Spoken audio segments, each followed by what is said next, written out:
You are watching the biggest, the largest, the highest, the greatest, and the tallest African spiritual platform.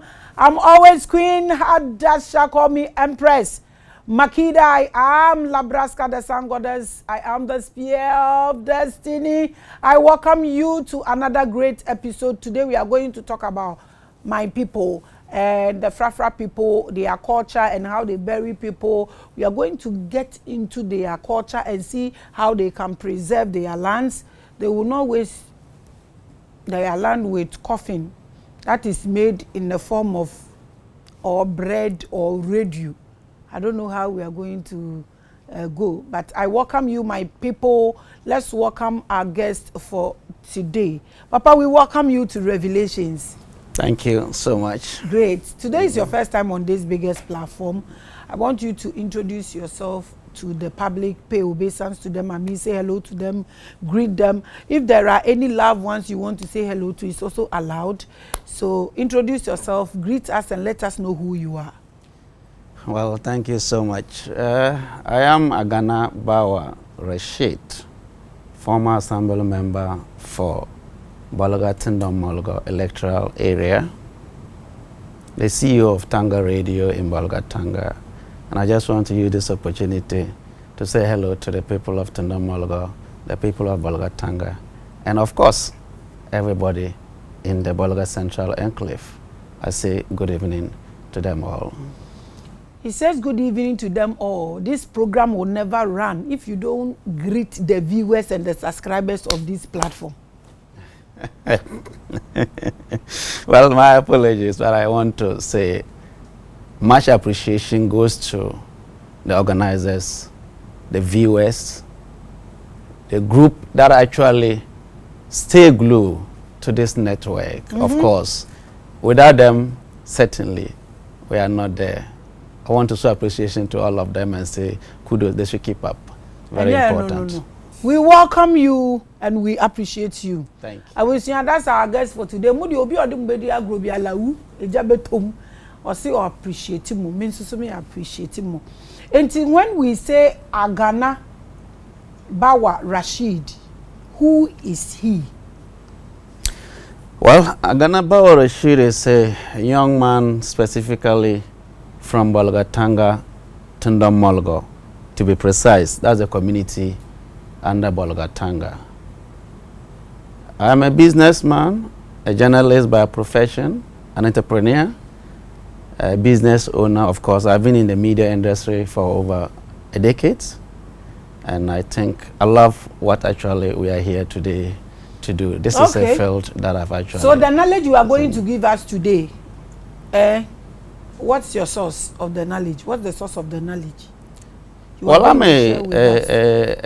somebody from that community. I love tradition. I love my culture. And we have a very unique and rich culture from that part of the world. And for that matter, I have actually developed so much interest in knowing my culture and letting people appreciate and understand the values of our culture and the importance of it to society. You understand?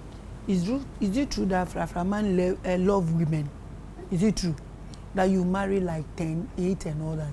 No, that is we marry. We marry like other Muslims do. We can marry 2, 3, 4. That is allowed in our traditional culture. Allowed. They said the men, Frafra men, they love... All men love women. Your own is not special. Not Frafra men alone. All men They said your women. own is brutal. I don't know much about that, but I'm not one, so... You are not one? No. Are you sure? You are watching the biggest and the largest. He's running away from his tradition. You people marry plenty. Now answer and you are running. You are not part of them. What will be that? I'm not part of those who actually love women, as you want to put it. Of course, every man would definitely love a woman or woman, but not as probably maybe in the extreme aspect. Are you not a man? Are you saying you are not a man? I am a man, of course. So you say you dear, you don't love women. I don't go beyond the borders like you want us to what believe is now. what is the borders? No, Tell me your borders. No, like 10 women. No. Okay, so your limit is what? We can marry 2, 3. That's reasonable. So I mean, 2, 3 days yes. you are part. Yeah, man cannot actually eat only wache or banku alone or fufu alone. You must actually have a variation. And all that. So you have important. like about 3 different foods, so you can change. Exactly. So you don't get tired of eating. Yes. You are Frafra man indeed. Oh yes, I am. But I like to teaser. That's my favorite. You are watching the biggest and the largest. We are going to discuss a very important topic today about how they bury their people and all that. But me pese me bisa no a few things, then we go. We hear a lot of bad things about Northerners. Recently, we heard that a hotel owner was killed by the workers. We want to know, when they say Northerners are bad, should we understand this? I think the element of Northerners are bad, in quote, is not actually right. Every human being or human beings, wherever you have a group of people, you will have bad Norths among them. Okay, and what is happening or what has happened in the North is not different from what has happened in elsewhere. There are killings elsewhere. People die elsewhere. There are conflicts all over the Ghana. It's not only in the North. So if anybody tries to paint that particular picture that Northerners are bad or they are this, they are that, that certainly is just a mischievous position to take with all humility. We are just like any other good people in this world. We are very, very good people in the North, a very, very kind-hearted person. We love people. And when you come to the North, you will not even love to come back to Accra. Yeah. Exactly so. There are many people that have actually moved from Accra to the North, and they don't want to come back. Life is very economical in the North. Everything looks quite comfortable. I mean, there's not so much hustle like the stress in Accra. You are going to work, you have to engage yourself with traffic. You are going home, you have to engage in. I mean, your children, sometimes you have to wake up 4 o'clock. Then a whole lot of mess up in Accra. Me, for instance, sitting here, Accra is too stressful for me. Yeah, I have to go back to the North, and I'm living so comfortably in the North. I'm very happy, and everything is quite a bit standard in the North. So for me, I think the element of Northerners are bad vis-a-vis just because of one bad North or two or something has happened. That picture is not actually the right picture that has been painted. Okay, that picture is not actually the right picture that has been painted from the horse's own mouth. Northerners are not bad at all.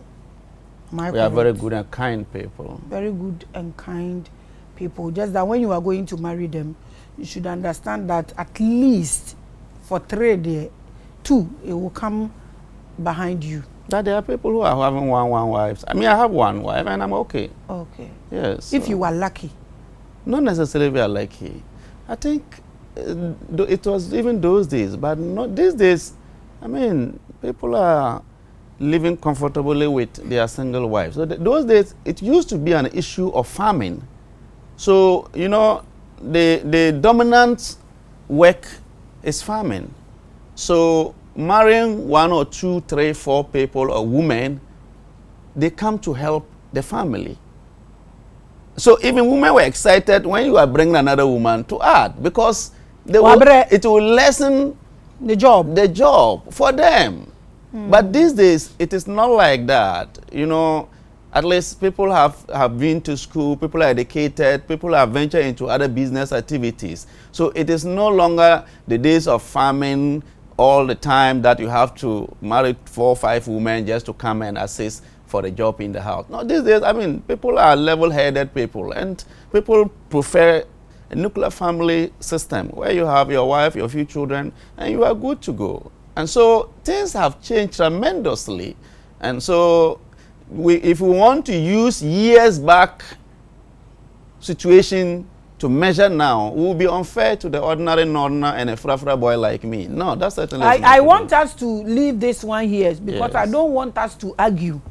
Because you have stated emphatically that every man don't want to eat one food. So, but now you are saying this. So let's leave it. That's not actually your topic. I don't want us to be dragging this. So You are saying you don't want one food. Now you are saying you are afraid of your wife. Oh. You are watching The Biggest. The topic is our traditional barrier system and how the importance of land conservation or protection of the environment. And when the topic it's quite a long topic, but ni na ye asase sem. Said ya ube hu sani obe yusu na ube jebi. Inti ye kwa akoka said omu wo mu tie ni we mu. Inti no, I give him the platform to take us through. Inti to tell us how you do your burial things and how you bury them, about your topic. Take us through. Yeah, I think basically it's very interesting and unique in the Upper East region, specifically the central zone. The central zone where the Frafra people are. It's just, we have about 5 districts or 5 constituencies.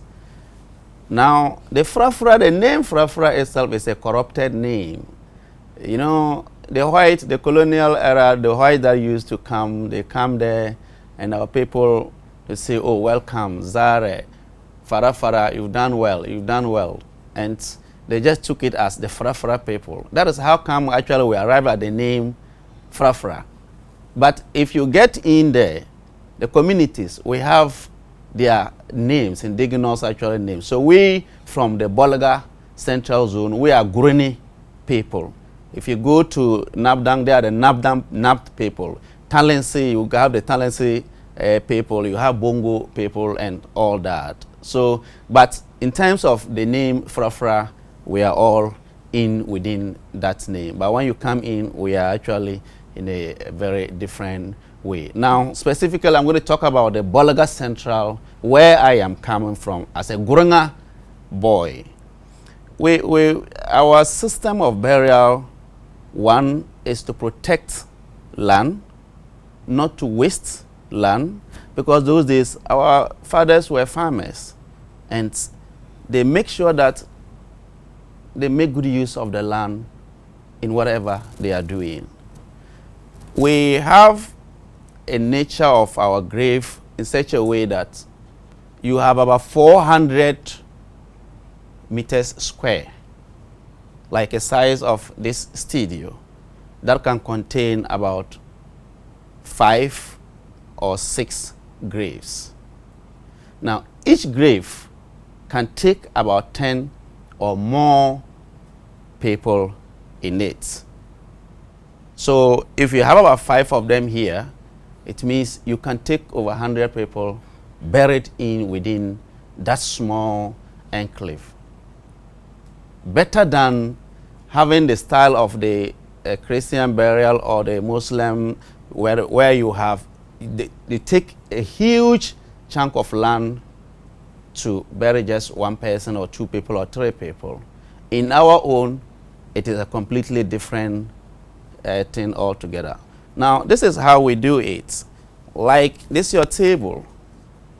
You have an 18, the mouth of the grave looks like an 18-ring radius.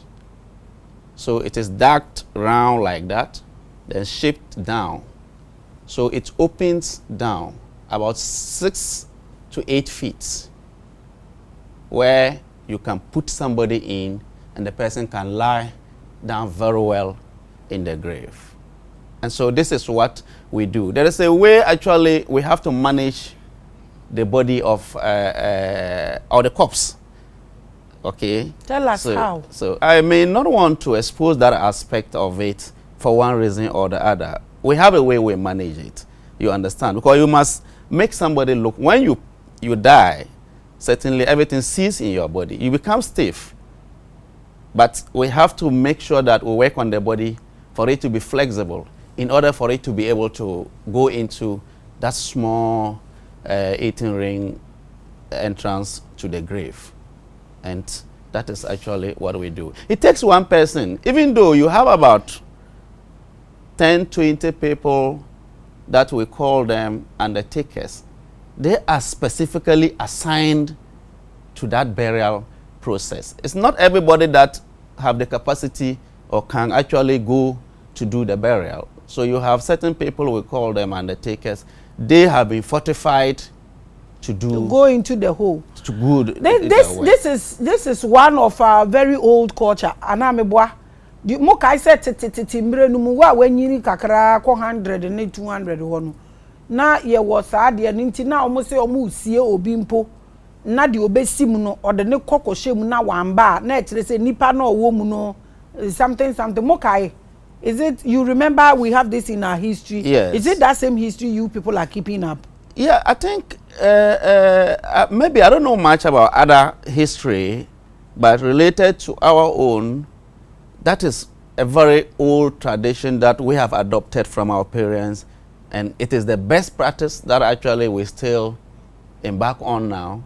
That is the better we'll still do. But that is for those who don't actually go to church or are not Muslims. Okay, so when you are a traditional believer, definitely when you die, that is the way we'll go with it. So naturally, it's not everybody that, if you are a Christian, you are part of the family, we hand over your body to the Christian community to do their burial with the Christian way. But if you belong to the traditional setup and you don't go to church, you are not a Muslim too, at least the traditional authorities will have to take charge in managing your burial process. Now, it's very significant in this. It's not all the time that we can just go and wake up, go and dig a new grave. No, it's not allowed. It must be somebody who qualified to have a new grave before they can give you a new grave to add to the other number of graves that is already existing. So you need to pass 70 years and above, and you must be a clan head or a community head, that you are the oldest person actually in the community. You can be a woman or a man. So at the end of the day, when you, at that age you passed on, there are certain rites that are supposed to be performed, and certainly we will actually consult the CCS and all that. And other people and they will now have to earmark for a new grave for you, and definitely they'll create it for you. And when you are buried there, it takes about 6 months to open a grave when you bury somebody. So when we have about 5 or 6 graves here, and we'll bury somebody in one of them, if death occur and we have to bury, we don't open that grave within 3 months, unless after 6 months that we will open that grave again. So we rotate it like that until we get back to the other graves. So basically you open, what you need to do is open the grave.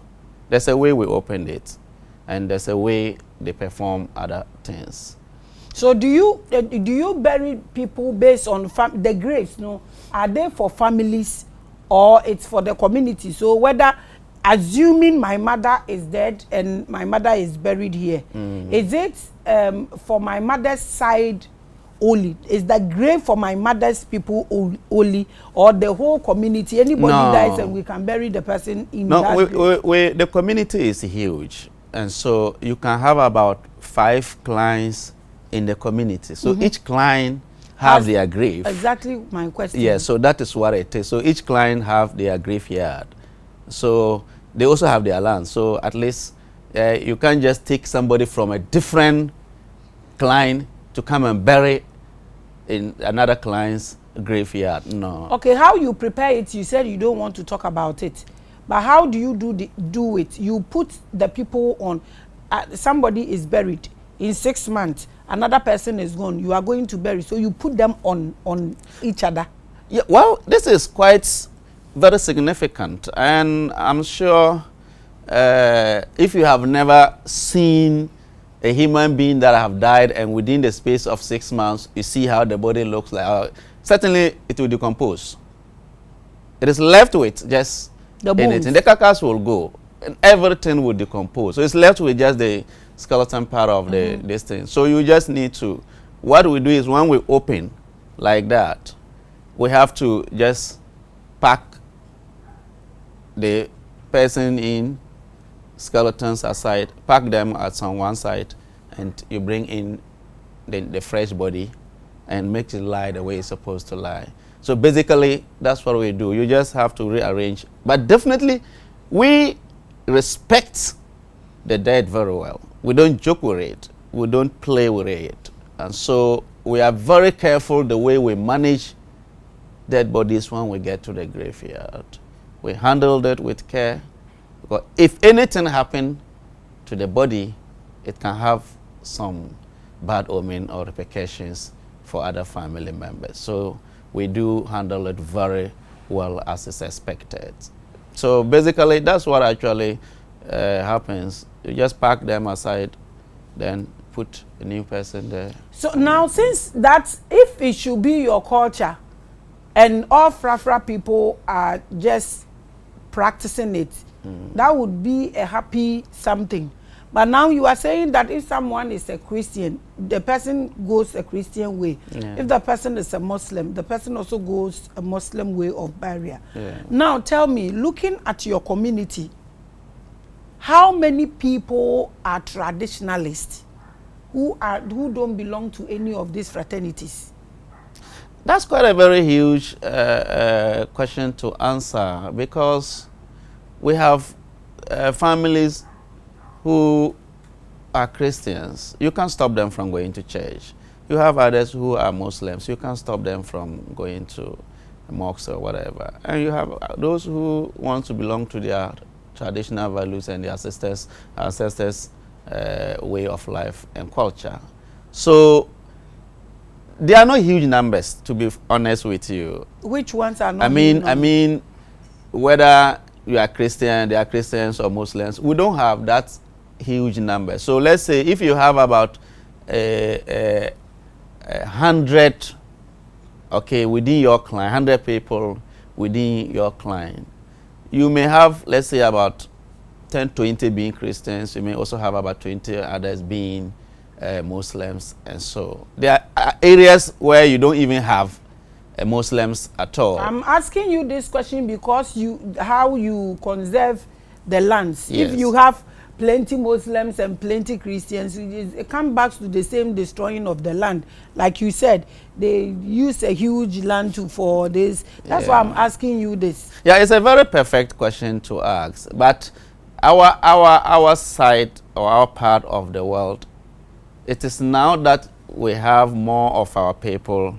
going into Christianity and the Islamic religion. But it wasn't actually like that. So it's a very big challenge for us, because if you have more family members now being Christians and others being Muslims, then the idea of actually preserving the land or protecting the land is becoming an issue, because if you have to bury these Christians, if they pass on, or the Muslims, if they pass on, definitely you are going to look at their style of burial, which actually takes a chunk of land. And that certainly is going to be a problem for us. So it's a challenge. I'm actually not running away from it. It's a huge challenge that we have to deal with. As to how we are going to deal with that, I'm sure maybe when the time comes for us to deal, when we get to the bridge, we'll cross it. But if somebody is a Christian, the Christians, all churches, they have their cemeteries. All Muslims have their cemeteries. So if your family go and join, it is rather saving your whole. Because when the person dies, it's not your land they are going to use. No, in the north, it's not like that. In the north specifically, Upper is where I am coming from, and the Bolga territory or zone. If you are a Christian and you died and you belong to our client, we will bury you home.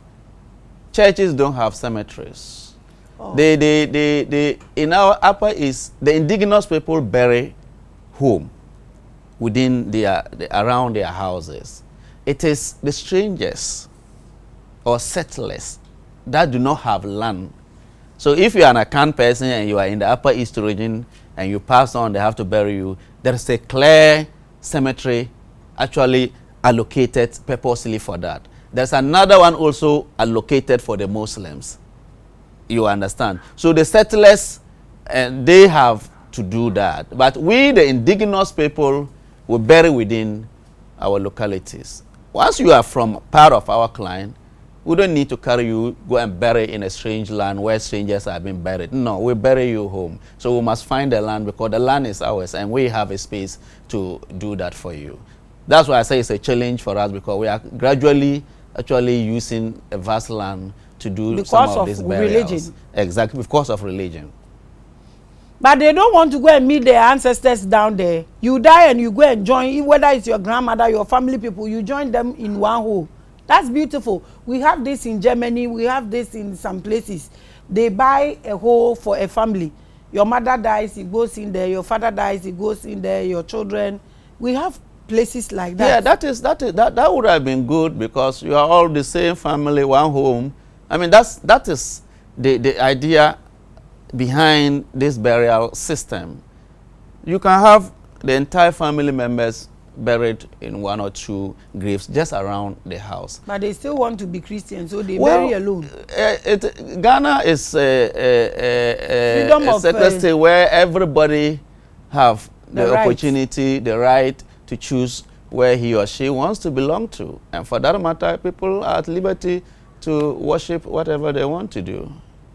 So where do you belong? Are you going to your ancestors' hole or you are going to Islamic? I actually don't belong to any of them, but I am nearer to my ancestors. I believe my culture. So you want to be in that hole? Yeah, I think the burial is not just actually too much of a thing to me, but principally, I want to be buried naked.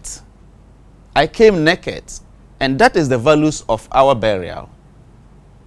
When we are buried, we bury you naked. Whether you are a woman or a man, male or female, we bury naked. You came naked and you are going back naked.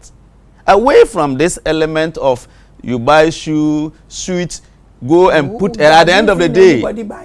Well, I have seen a Christian burial. They said when you are going to go naked. Yes. You came naked, you go naked. Yeah. Somebody is struggling on the street, you want a dress to wear. You won't give that person dress to wear. You go and buy a suit of 1,000 cedis or more, go and put for a dead body, knowing very well that the body will actually decompose and leave that thing. So at the end of the day, what is it? It's a waste. We must think of humanity. Fill the hole. Yes. I mean, at the end of the day, what is it? The casket that looks like a mic, that looks like they will bury and make tiles on it. And the whole, some are even having buildings on it. Exactly. I mean, it's good to give some kind of respect to your relatives for one reason or the other. But we believe that once the person is dead, allow the person to go the way he came. Really? And, I mean, you will meet one day when you join them. You don't even know where they are. It is just a belief. But have you heard before that they said when you die, the dress you wear, when your ghost is going, that dress is... So you burying them naked. Then when their ghost is coming, da-da! Have you ever seen a ghost before? People have seen ghosts, I have not seen. Yeah, so I wanted an answer from you. If you say somebody have seen it, then... then we can check and see if the person was naked. Yes! Because I haven't seen one before. But once they said ghosts exist, we all believe that ghosts exist. And most of the times, the noise plenty we hear. Others say when they see a white thing, it's assumed to be a ghost. You see an angel, it's supposed to be a white thing. You see a ghost, it's supposed to. So even which is which? So we waste so much of our mind, our brain. We don't think.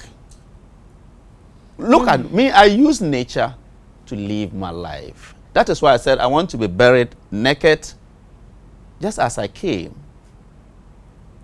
But when we get there, we will cross it. Exactly. Okay, then advise those who are using chunk of land for burial, and then make people understand how they should go naked and how they should understand their traditions and go their way. How nice it will be. So your grandmother was buried here, you are also buried there. You are home. Back home. Home. Well, I'm sure somebody would disagree or even think I'm crazy by whatever I'm saying. So we have lots we have people who disagree. By me, I don't disagree with what you think is right for you. That is your choice. It's a matter of choice. if you want to bury your mother in a helicopter, you want to bury him in the sea, that's your own matter of cup of tea. But the issue here is that, my sister, let me be honest with you. We have vulnerable children on the streets, foster homes. We have human beings who cannot find food to eat. To take 1,000 cedis, 2,000 cedis, 10,000 cedis, 20,000 cedis to buy a coffee, just to let the world come and see that this is what I'm burying my mother with, or I'm burying my father with. And it goes down, boom. Yes, you have worked for it, but is it not actually better to do something simple? The person is dead. The person is going home. Who says that? Did God ask you to give him that to bring? Maybe the person even is in a hurry. He has to open the coffin and remove the clothes. Waste of time. Look, bury a white man here, bury a black man here, bury a short man here, bury a long man here. And I give you 3 months. When you go and exhume the bodies, you see the same condition of decay. Nobody is special. We are all same. So we can live the way we want to live. It's good to have your resources to live your life the way you want to live your life. But you see, sometimes we pressure ourselves so much just to show society, just to let the world see the kind of coffin I'm burying my mother with, the kind of coffin I'm burying my father with. Whether it's gold or whatever it is. I'm sure people those days used to put gold in caskets down. Somebody is hungry. So I was once told that people sometimes have to go and exhume grave looters just to take the access. And you see, it tells you that people are hungry. Even though it's criminal, but to go and put that in a grave, knowing very well that this is something that can change somebody's life or feed somebody. I'm sure people have desisted in doing that now. I don't want to... well. Okay, please advise this is your custom, so let's go Frafra way. Advise your Frafra people who don't want to go and join the ancestors. They want to be in panty, they don't want to go naked. Advise them, and if there are any social media, when people, if maybe somebody would want to ask in-depth knowledge about the ones you couldn't say open here, maybe someone wants to ask you how does the person get through to you and all that. So first, your last words, second, advice to your Frafra people, and then lastly, where we can find you if anyone should be looking for you. Well, my last words will be I value my tradition, I value my culture, and it is the best in the world, I will say. As to whether you agree or not, that's another matter altogether. I think that I will not begrudge anybody having a choice of religion, but I will want to plead that let's respect each other's interests and views. It is not an issue of whether you are a Christian, you are a Muslim, you are a traditionalist, Buddhist, or whatever. We are all the same in the eyes of God. And I want to plead that, yes, you may not belong to the traditional side, you may not like it, or you have your choice. Let us respect each other ways of actually doing things in this world. If we do that, there will be peace in this world than actually having to attack or insult others' way of life or tradition or culture. If you want to reach me, I am sure many of you would have known me because I'm a media person who has been in the media landscape for quite some time now. You can reach me either on 0544 64 0001, 0544 64 0001. Okay, thank you so much for coming. Thank you so much for sharing your knowledge and your culture with us. We do appreciate all my Frafra people. Go to your ancestors' tunnel. So you go and meet them there. You have a conversation, eat together like you do in your homes. Thank you so much for watching. Shalom.